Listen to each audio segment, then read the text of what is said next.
Buenos días, iglesia. Dios les bendiga. Así como Atsiri traía la voz un poquito, ¿verdad? Yo también. Estábamos en el mismo equipo y anduvimos ahí, grite y grite con los jóvenes, con los chamacos. Y bueno, C.S. Lewis o C.S. Lewis es un famoso escritor y apologista. Él es cristiano, pero él antes de ser cristiano, antes de convertirse, fue ateo. Gran parte de su vida fue ateo y él creyó en varias filosofías, en varios sistemas de pensamiento o ideologías antes de abrazar el cristianismo. Él tiene él tiene un libro que se llama Cautivado por la Alegría, o en inglés Surprised by Joy. Discúlpeme la pronunciación. Y en él relata él su conversión, que fue un proceso largo y lleno de luchas internas, como muchas de las conversiones de los que estamos aquí. Y él buscó significado en la literatura, en la filosofía, en la mitología, antes de encontrar en verdad a Cristo. Y pues, así como muchos de nosotros, su conversión fue gracias a la influencia de amigos cristianos. Otra persona muy conocida, usted ha escuchado a lo mejor de Agustín de Hipona. Él llegó a ser un gran teólogo, pero antes de eso él abrazó, igual que C.S. Lewis, algunas filosofías como el neoplatonismo y otras diversas religiones o diversas como un cristianismo cucho, vamos a decirle así de esa manera. Tenía otra teología muy torcida, pero al final él llegó al cristianismo y él lo relata en un escrito que él llamó Confesiones.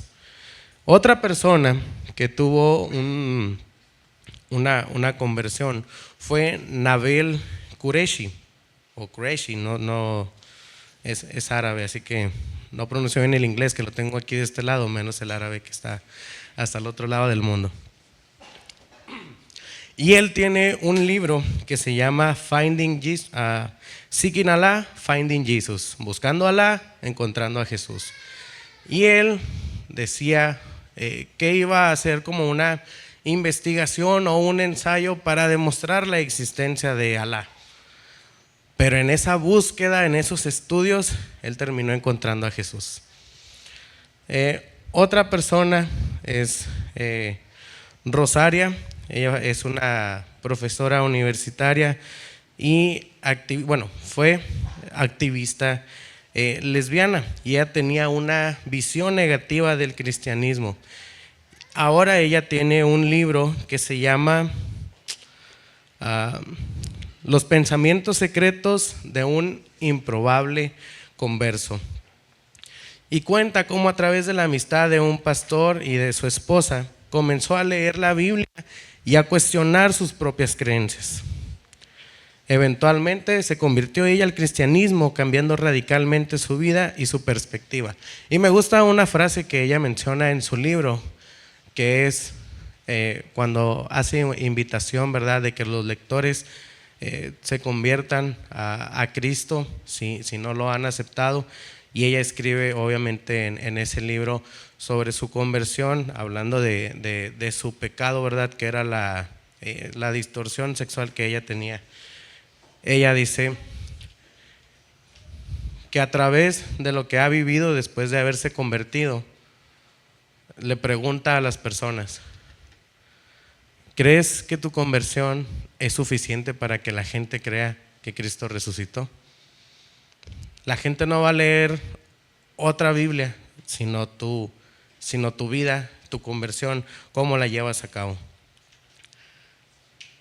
Otra persona que tuvo una conversión muy extraordinaria es este señor, Richard. Él es un pastor luterano de origen judío y vivió en una Rumania comunista. Pero antes de su conversión, y es como algo contradictorio siendo de nacionalidad judía, él era ateo. Y él fue a través de la lectura del Nuevo Testamento que se convirtió al cristianismo. él por ser judío, su nacionalidad es muy conocido del Antiguo Testamento. Pero entonces él después leyó el Nuevo Testamento y a través de él se convirtió. De hecho, y me gusta siempre recomendar como algunas cosas, ¿verdad? Para entretenernos, hay una película que se llama Torturado por Cristo, que platica el testimonio de este señor. Él, en la película se narra que se pone a pensar él demasiados sermones que son inspirados a través de ese momento que él está atravesando mientras está encerrado.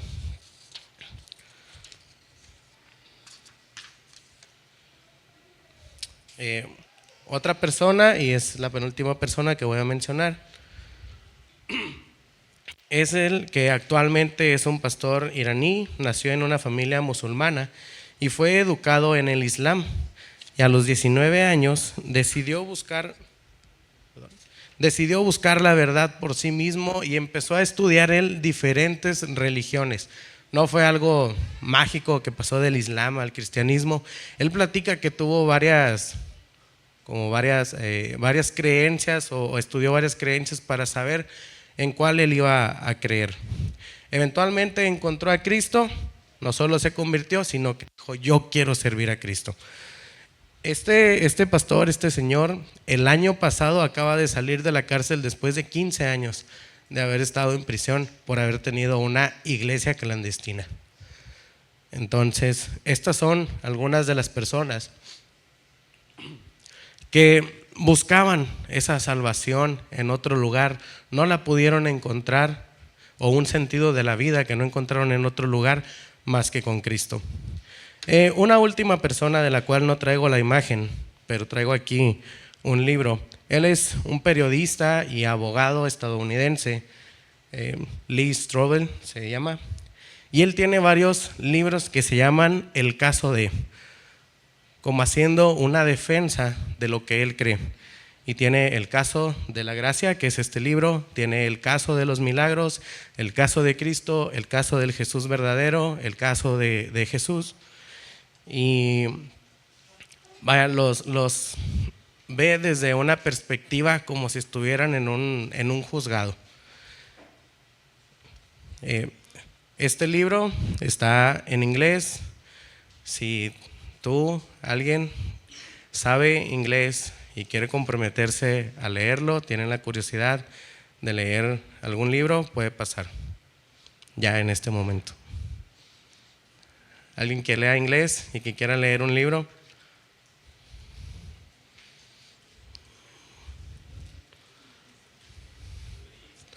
Les voy a hacer unas preguntas bien leves cuando lo terminen de leer.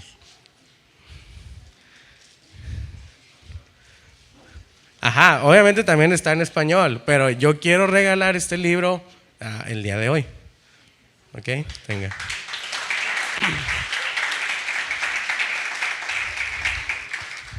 Ese libro que es el caso de la gracia me gusta mucho porque, a diferencia del caso del creador, que son muchas investigaciones, muchos datos, ese no, ese habla sobre muchos testimonios de personas que han encontrado la gracia en Jesús, que es el tema del día de hoy, ¿verdad? De encontrar esa salvación, encontrar esa gracia, ese perdón que hemos estado buscando.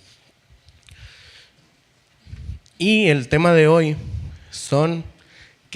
es ¿qué dice la Biblia acerca de la iglesia o de las religiones? Y la gran idea del día de hoy es: Jesús es el camino, la verdad y la vida. Tu única esperanza de salvación es a través de Él.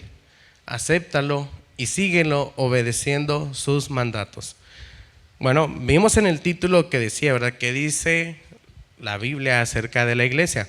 Pero aquí en la gran idea dice: tu única esperanza de salvación es a través de Él. ¿Por qué? Porque no voy a enseñar que la salvación te la da la iglesia. De ninguna manera. pero es en la iglesia donde se enseña de aquel que nos da la salvación. Entonces es por eso que tenemos como este título, ¿verdad? ¿Qué dice la Biblia acerca de la iglesia? Pero en el sentido de que aquí es donde escuchamos de esa persona que nos da la salvación. Y este es el versículo clave, Mateo 7, 13, 14.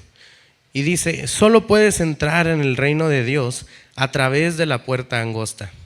La carretera al infierno es amplia y la puerta es ancha para los muchos que escogen ese camino.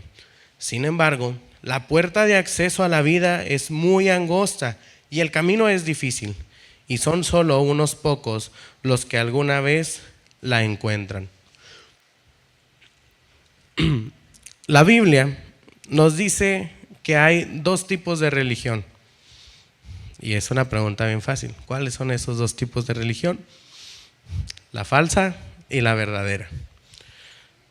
Y hay algunas pautas que nos dice a través de la Biblia de cuál es una religión verdadera. Nada más los voy a mencionar, no les voy a dar lectura, pero yo sé que mucha gente hace apuntes y eso me da miedo, ¿verdad? Pues si digo algo equivocado. Pero también me da mucha alegría. En Jueces 10, 6 y 7, resumido, se nos dice que si adoramos a ídolos o alguna deidad, aparte de Dios verdadero, no tendremos la aprobación de Jehová. Esa es una pauta que nos da la Biblia, ¿verdad?, sobre lo que es la religión falsa. Marcos 7, del 6 al 7, que está antes de estos versículos, nos dice que si queremos que quienes afirman adorar a Dios enseñan sus propias ideas en vez de lo que dice la Biblia, su adoración es inútil y Dios no la acepta. Otro versículo es Juan 4:24 y dice que nuestra adoración debe estar de acuerdo con la verdad de la palabra de Dios. Mateo 7, del 15 al 20, que son versículos posteriores a este pasaje, en otras palabras dice que si una religión proviene de Dios, dará buen fruto, pero si proviene de Satanás, dará mal fruto. Una vez estaba en mis clases del seminario, del colegio, y estábamos en la clase de igle crecimiento, de cómo hacer crecer la iglesia o cómo plantar una iglesia. Entonces el hermano nos preguntaba: ¿cómo sabemos que una iglesia es sana? Y pues rápidamente alguien contestó: cuando tiene muchos miembros. Y el hermano, el profesor, la experiencia, ya sabía, ¿verdad?, lo que uno iba a contestar. Que para uno una iglesia que está bien es porque tiene mucha gente. Y el hermano responde con palabras de un autor que dice, y aquí estoy yo, ¿verdad?, el ejemplo vivo. Dice: la comida chatarra también infla. Entonces no quiere decir que porque una iglesia tenga mucha gente es porque es una iglesia sana. Y esto es lo que nos están diciendo estos versículos que acabo de mencionar. Una adoración verdadera que esté de acuerdo a lo que dice la Biblia. Muchas veces, y bueno, aquí no quiero entrar mucho como en controversia, pero muchas veces nuestras intenciones son buenas, pero o la gente que nos dirige o la gente que nosotros deseamos escuchar no nos está llevando por un buen camino. Entonces, por eso les doy estas pautas para que ustedes, ¿verdad?, critiquen a uno que está acá enfrente, para que le digan a uno, ¿verdad?, qué es lo que está enseñando, si es verdad, si es mentira, como lo que estamos viendo, si es una verdadera religión o es una falsa religión. Y la religión verdadera produce personas que se aman entre sí y aman a los demás. Y es la razón es que Jehová mismo es un Dios de amor. Y Jesús dijo: en esto todos conocerán que ustedes son mis discípulos, si tienen amor entre sí, o si tienen amor los unos por los otros. En el Nuevo Testamento, que son nada más 27 libritos, 59 veces se menciona la palabra o la expresión los unos por los otros. En el Nuevo Testamento es donde encontramos cómo es que la iglesia se debe de conducir. Entonces, si casi 60 veces se nos dice que hagamos cosas los unos por los otros, esa es la verdadera religión que debemos de vivir. Ahora sí, quiero mostrarles esta imagen. Y estamos en una época de coexistencia. Este símbolo, a ver, ¿quiénes lo habían visto antes? Ok, muy poquitas personas. ¿Y cuál es el propósito de este símbolo? Ya se lo pueden imaginar más o menos viendo los otros símbolos dentro de este logo, que es que todos podemos llevar una buena vida, una buena relación, si nos toleramos los unos a los otros, pero no en el aspecto, como la acababa de mencionar, de amarnos, sino tolerarnos diciendo que cualquier otra creencia está bien, y no solo que está bien, sino que cualquier otra creencia también te puede llevar a Dios.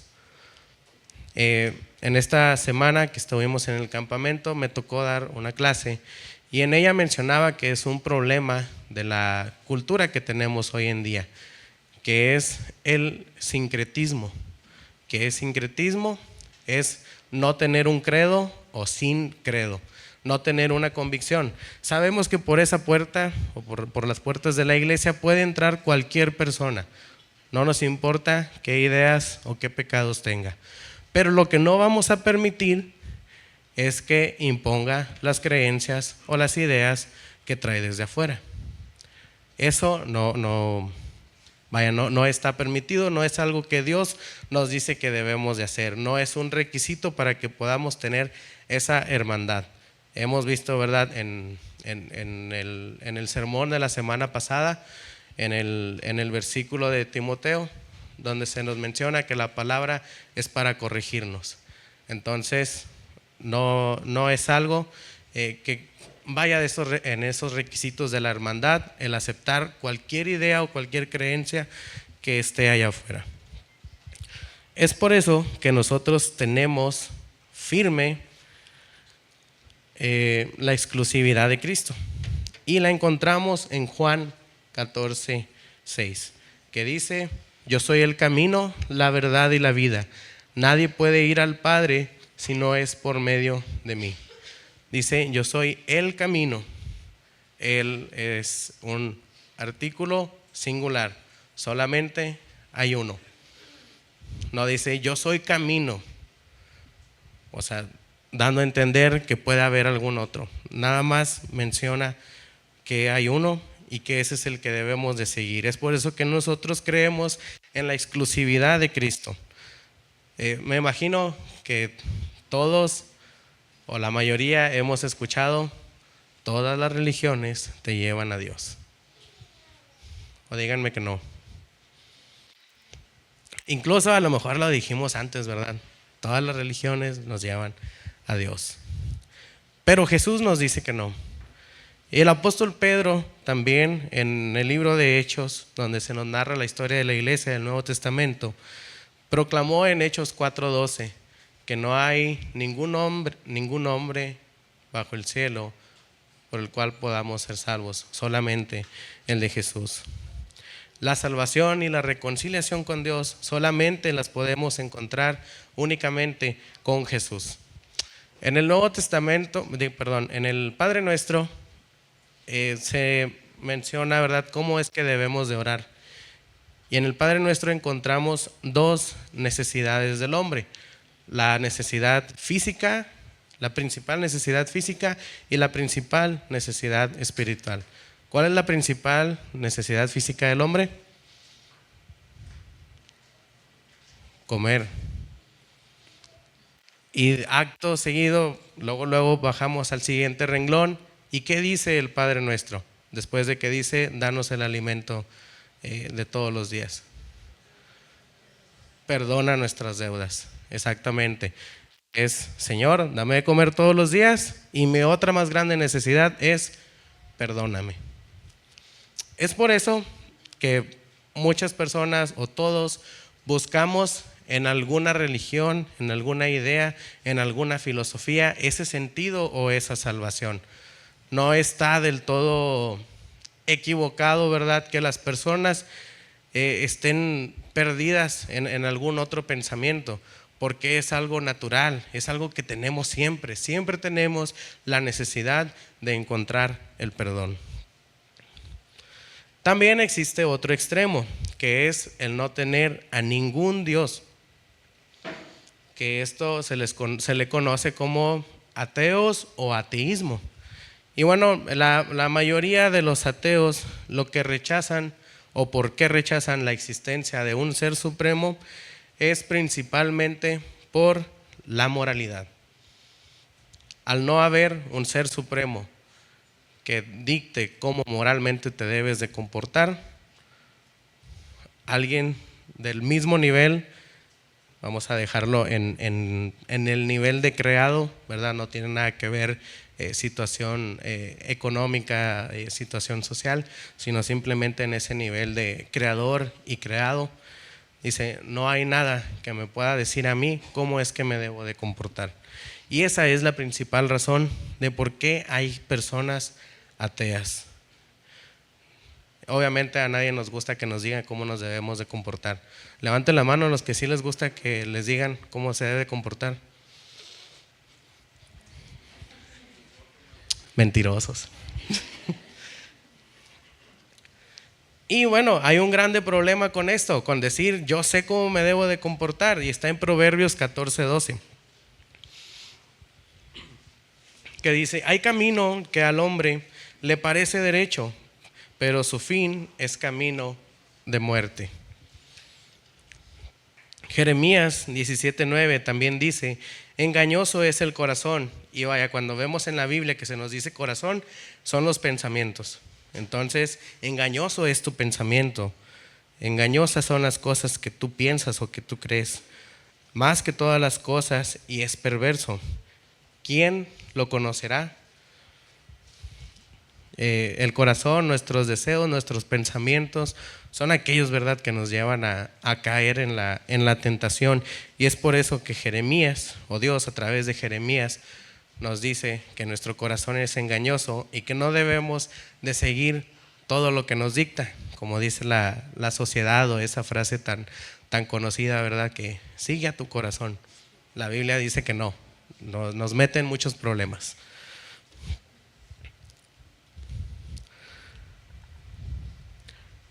Y bueno, esta es una cosa que debemos de llevar nosotros a la acción, confiar solo en Jesús y en su palabra. Y dice Juan 14, del 1 al 6, que es el mismo pasaje donde encontramos este pasaje tan conocido de yo soy el camino, la verdad y la vida. En una ocasión anterior había mencionado que este es un discurso de Jesús desde Juan 13 hasta Juan 17.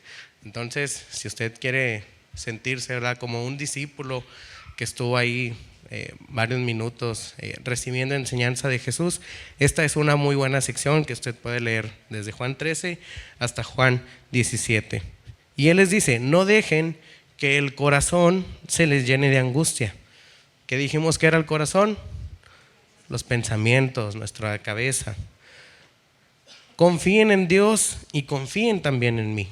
En el hogar de mi Padre hay lugar más que suficiente. Si no fuera así, ¿acaso les habría dicho que voy a prepararles un lugar? Cuando todo esté listo, volveré para llevarlos, para que siempre estén conmigo donde yo estoy. Y ustedes conocen el camino que lleva a donde voy. ¿Y qué dijo Tomás? No, Señor, no lo conocemos. No tenemos ni idea de a dónde vas. ¿Cómo vamos a conocer el camino? ¿Y qué respondió Jesús? Yo soy el camino, la verdad y la vida. Nadie puede ir al Padre si no es por medio de mí. Incluso los discípulos que estuvieron con Jesús, y para este punto ya se terminaron los 3 años y medio de ministerio de Jesús. Así que 3 años de ministerio de los discípulos con Jesús y todavía se le ocurre a Tomás decir, no Señor, no sé cuál es el camino. Así que me he topado con personas, ¿verdad?, que con tiempo en la iglesia se sienten perdidas. Entonces, no es una excusa, ¿verdad?, para que andemos todos perdidos, pero incluso si los discípulos y Tomás, que estuvo 3 años y medio con Jesús, dijo, no sé de cuál camino me hablas, con más razón nosotros, y es por eso que debemos de tener, ¿verdad?, esa confianza que mencionaba hace rato, de preguntar, de cuestionar lo que se está enseñando desde acá arriba, lo que se enseña en el grupo de vida, ¿verdad?, lo que platicamos, lo que comunicamos. ¿Por qué? Porque Jesús quiere que encontremos ese camino, no quiere que nos desviemos. Él nos dejó bien claro cuál es ese camino. E invitamos a rechazar o a olvidar ese pensamiento de que todas las religiones son iguales. Este tema no me gusta mucho, bueno, sí me gusta, ¿verdad? Pero no me gusta mucho porque se siente como que estás odiando o atacando a otras personas, pero nada que ver con eso. Es simplemente enseñar, ¿verdad?, lo que nosotros creemos. Y bueno, esta religión o este estilo de vida que nosotros seguimos nos invita a creer que Jesús es el Hijo de Dios, que Él murió, que Él resucitó para darnos esa vida eterna. Eso es lo que debemos de compartir y de someternos a la autoridad de la Biblia, como nos enseñaron en la semana pasada. Y en un mundo que celebra toda esta diversidad de creencias o la autonomía moral del hombre, o sea, que tú te riges por ti mismo, reafirmamos nuestra fe en Jesús como el único camino a la salvación y en la Biblia como nuestra guía infalible. Queremos que Dios nos hable, pero no estamos dispuestos a abrir la Biblia para escuchar la voz de Dios. Ahorita, ¿verdad?, que presentaba el libro para ver quién lo quería. No es cierto, no les iba a hacer preguntas, nada más pues que se viera un poquito, ¿verdad?, esas ganas como de la lectura. Y no es forzoso leer alguna otra literatura, pero sí la Biblia, que es la palabra de Dios. Como mencionaba, en ese libro encontramos algunas historias muy bonitas, se te salen las de cocodrilo mientras lo estás leyendo, pero nuestra guía infalible, inerrante e inspirada por Dios es la Biblia. Algunas de las palabras que algunas personas han dicho antes de morir, quiero mencionar algunas de ellas. Está Steve Jobs, que él dijo, wow, wow, wow. Se sorprendió que ya se iba a morir. Leonardo da Vinci dijo, he ofendido a Dios y a la humanidad porque mi trabajo no tuvo la calidad que debía haber tenido. Nostradamus dijo, ¿sí saben quién era Nostradamus? Que era como un profeta, algo así se denominaba él, y acertó porque dijo, mañana ya no estaré aquí. Carlos Marx dijo, últimas palabras son para tontos que no han dicho lo suficiente.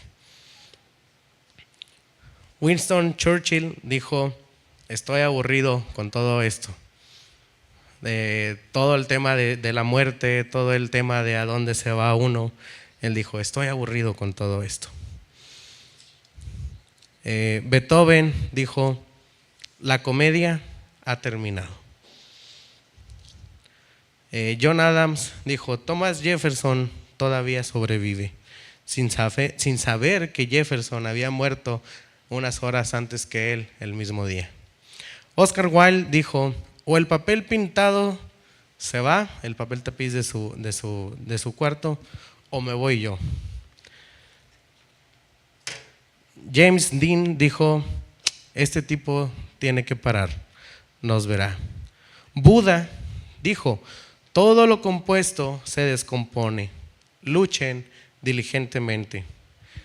Jane Austen dijo, no quiero nada más que la muerte. Y pues la tuvo. Thomas Edison dijo, es muy hermoso allá. Y todas estas personas lo que tienen en común es que no tenían una creencia muy bien definida. El último, que por eso lo mencioné al último, fue Thomas Edison, que dijo, es muy hermoso allá. Al último de su vida, él estuvo como en una etapa de conversión, pero según los testigos, ¿verdad? No alcanzó a dar la vuelta muy bien para ir a la dirección que debía de ir. Entonces, a lo mejor pensaron, ¿y todas esas palabras qué? Pues es lo mismo que pasó con la vida de estas personas, que no deseo, ¿verdad? ¿Qué pasó con sus vidas? No tuvieron un qué. Si ustedes les hubieran preguntado qué va a pasar con tu vida, o bueno, contigo después de la muerte, no iban a responder nada muy concreto o nada como usted y yo podríamos contestar, ¿verdad? Si nos preguntan qué va a pasar después de que te mueras, levanten la mano los que van a decir, me voy con Dios. Levanten la mano. Y hay unas palabras que me encantan que dice un hombre tiempo antes de morir. Él ya sabía que lo iban a matar por causa del evangelio, ya sabía que lo iban a decapitar. Y esas palabras las encontramos en 1 de Timoteo 4, del 6 al 8. El apóstol Pablo habla con Timoteo en esta carta pastoral, le está dando ánimos para que siga con el trabajo, para que sepa cómo trabajar en la iglesia, para que sepa lo que tiene que predicar. Pero entre todo este ánimo, entre toda esta injundia que le está transmitiendo a Timoteo para que siga en el ministerio, dice, en cuanto a mí, mi vida ya fue derramada como una ofrenda a Dios. Se acerca el tiempo de mi muerte. He peleado la buena batalla, he terminado la carrera y he permanecido fiel. Ahora me espera el premio, la corona de justicia que el Señor, el juez justo, me dará el día de su regreso. Y el premio no es solo para mí, sino para todos los que esperan con anhelo su venida. La palabra esperar es una palabra maravillosa que es de donde mismo o es de la misma raíz que tenemos la palabra esperanza. Entonces, lo que está mencionando aquí el apóstol Pablo es: estoy firme en la esperanza que yo tengo. Estoy firme en todo lo que yo he esperado durante mi ministerio. Desde aquella vez que me convertí hasta esta vez que ya me van a decapitar, que ya me van a matar, he tenido la misma esperanza. Así que la invitación para nosotros es que si hemos escuchado de esta esperanza, de esta salvación, la sigamos, la compartamos y la difundemos a todo el mundo.